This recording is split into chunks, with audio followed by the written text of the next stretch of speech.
मेरे ख्याल से तो आज भारत के इस सीमा पर हमारे सैनिक सबसे कमजोर स्थिति में हैं।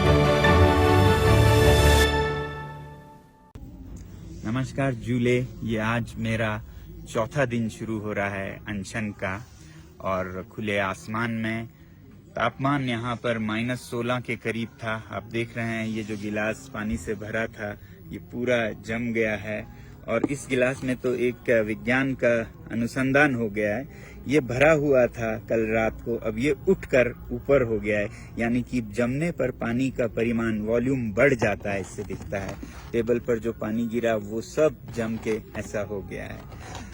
ऐसे में हम अनशन कर रहे हैं, मगर सबसे हैरानी मुझे ये है कि आज तक जो मेन स्ट्रीम मीडिया है भारत की, उसने इस आंदोलन का जो उथल पुथल इस सीमा पर हो रही है इसका जरा भी जिक्र नहीं किया।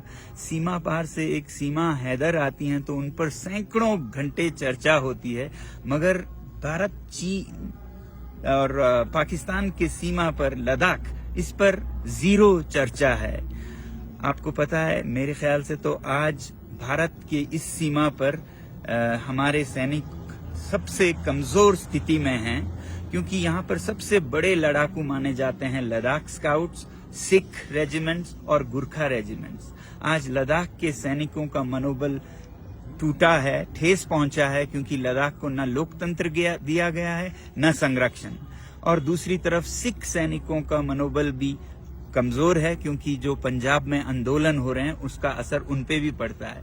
और गुरखा सैनिक तो अग्निवीर के चलते 4 साल को वो नकार रहे हैं और वो अब उससे भी बुरा क्या हो रहा है कि चीन की सेना में भर्ती होने जा रहे हैं। तो वही सैनिक जो हमारे शक्ति थी, जिनके बारे में ये कहा जाता है कि अगर कोई कहे कि मुझे मरने से डर नहीं लगता तो वो या तो झूठ बोल रहा है या वो गुरखा है। आज वही गुरखा चीन की तरफ से हमसे लड़ेंगे। तो ऐसा उथल पुथल हो रहा है, मगर हमारी मेन स्ट्रीम मीडिया जरा भी चर्चा नहीं कर रही है। मेरी आपसे विनती है कि आप एक मीडिया बने और इन वीडियोस को शेयर करें और कहें इन हमारे भारत के मीडिया चैनल से, जो कि चौथी स्तंभ है, पिलर हैं डेमोक्रेसी के, कि वो अपना फर्ज निभाएं। मुझे नहीं समझ आता है वो रात को कैसे सोते होंगे इस तरह के दोगलापंथी में।